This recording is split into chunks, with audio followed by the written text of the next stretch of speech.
Estar en este momento con Adriana Tudela. ¿Por qué sí y por qué no cambiar la Constitución?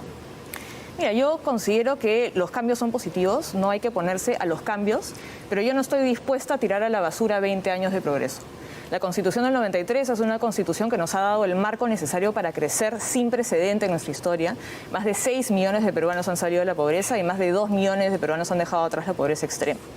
Esto no quiere decir que nuestra Constitución sea perfecta. Todavía hay mucho por mejorar y hay un largo camino por recorrer.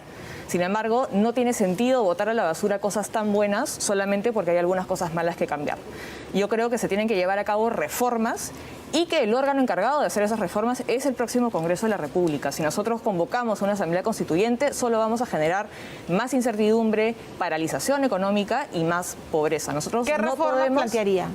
¿Perdón? ¿Qué reformas plantearía? Creo que hay muchas reformas. Yo creo que podemos empezar por las reformas políticas, ¿no? Deberíamos volver a la bicameralidad, deberíamos definir mejor cuáles son exactamente las funciones del Ejecutivo, cuáles son las funciones del Legislativo para evitar estos conflictos constantes.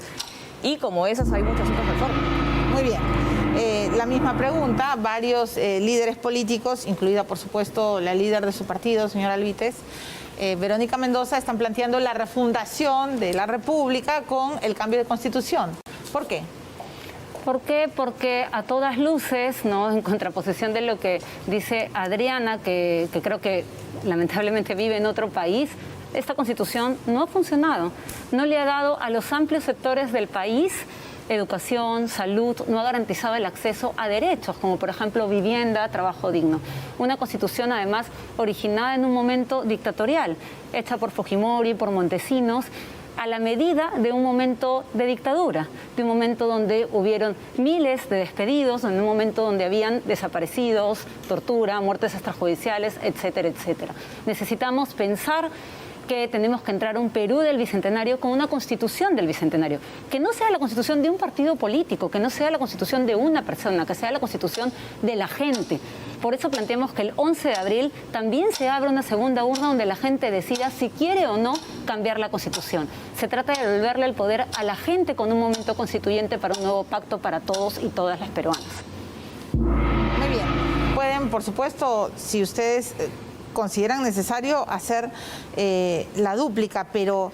Sí, a mí me gustaría decir que yo soy una peruana que ha visto cómo en los últimos 20 años hemos crecido, cómo hemos prosperado y cómo hoy, lamentablemente, en el contexto de la pandemia, incluso en el contexto de la pandemia, estamos en una posición radicalmente mejor que la posición en la que estábamos a fines de los 80. Y a fines de los 80 vivimos una convulsión y una decadencia social y económica gracias a las medidas estatistas que el Frente Amplio y que Juntos por el Perú quieren implantar en la nueva Constitución. Sí, bueno, ¿puedo? Sí. Bueno, están midiendo el tiempo, ¿no? Sí, por favor.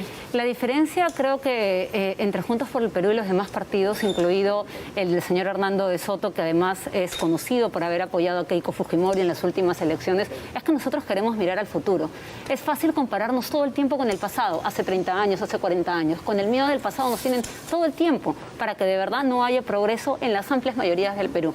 Yo le preguntaría, ¿qué progreso tienen todos los trabajadores agrarios? ¿Qué progreso tienen las señoras que se han organizado, por ejemplo, para hacer las ollas comunes y enfrentar la pandemia y el hambre por un Estado completamente ausente?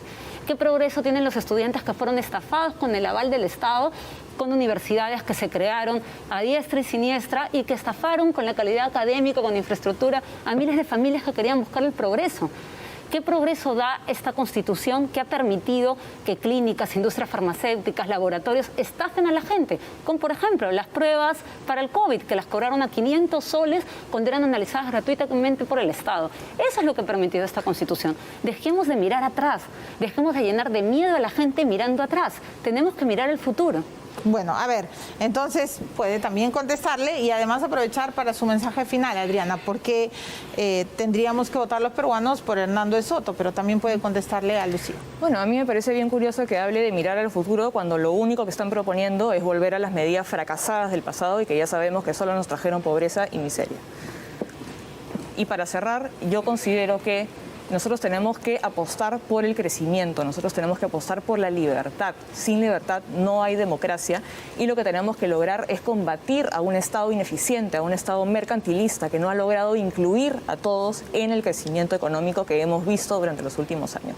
Tenemos que darle las herramientas a los pequeños emprendedores, a los pequeños empresarios, para que puedan invertir, crecer, ser dueños del fruto de su trabajo y no darle al Estado este dinero creando una relación de dependencia que solo va a generar pobreza y desigualdad. Muy bien.